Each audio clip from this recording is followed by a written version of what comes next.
is Tony Eisner. I am a grade 5 teacher at Bridgewater, Nova Scotia.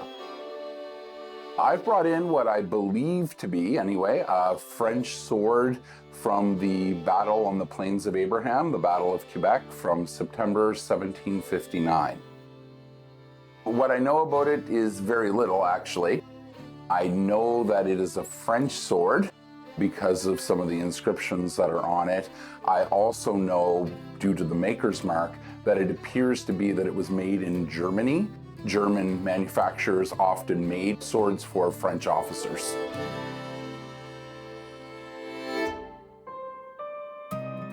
A battle doesn't always have to reach epic proportions to change history. The 7 Years' War was a swift conflict in North America that would not only change the lives of those present, but also influence the birth of a nation. The Battle of the Plains of Abraham, which occurred just outside of Quebec City on September 13, 1759, was the culmination of British and French attempts to dominate land and trade. The offence, led by General James Wolfe, almost immediately outmatched the French defenders.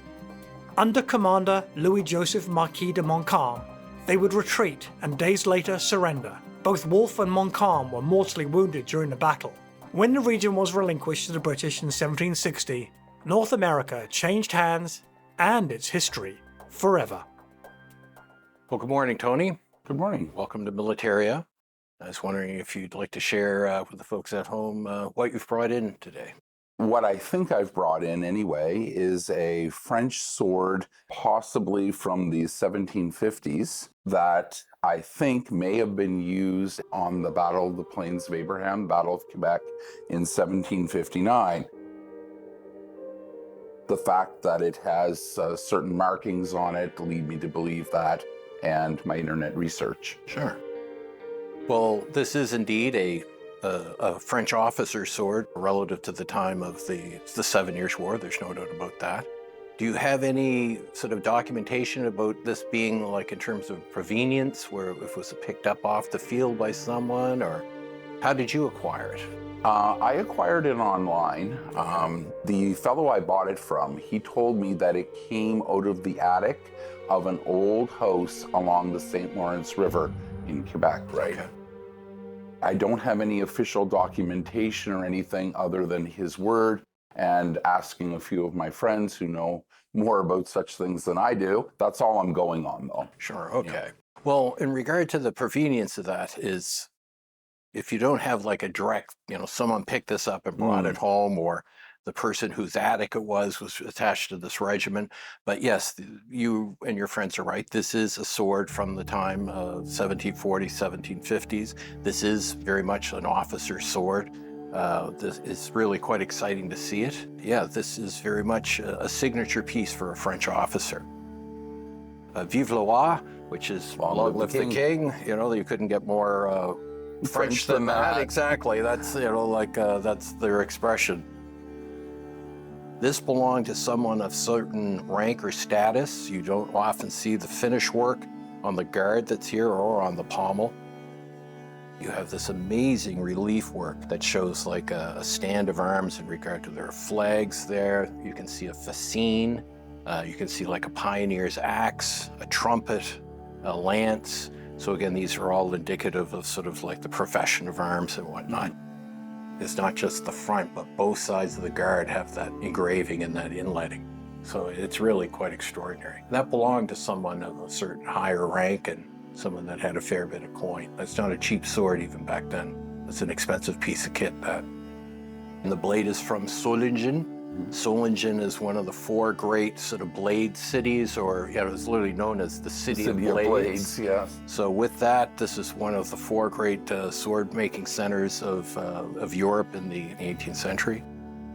In Solingen, sword makers export blades, okay?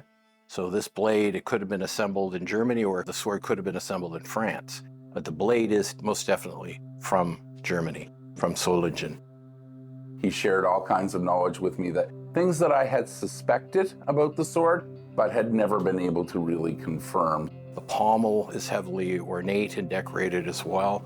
And again, this would have initially or originally had a wire sort of wrap on the handle.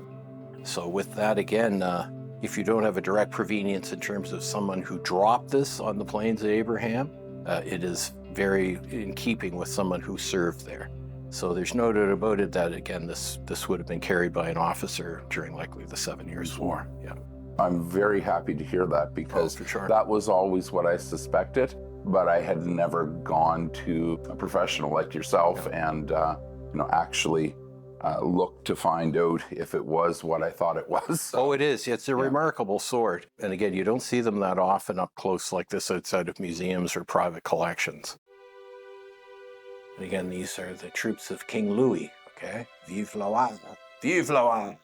Okay, so with that, that is their place. And whoever carried that sword was a strong member of one of those regiments, and doubtful that he ever made it back to France.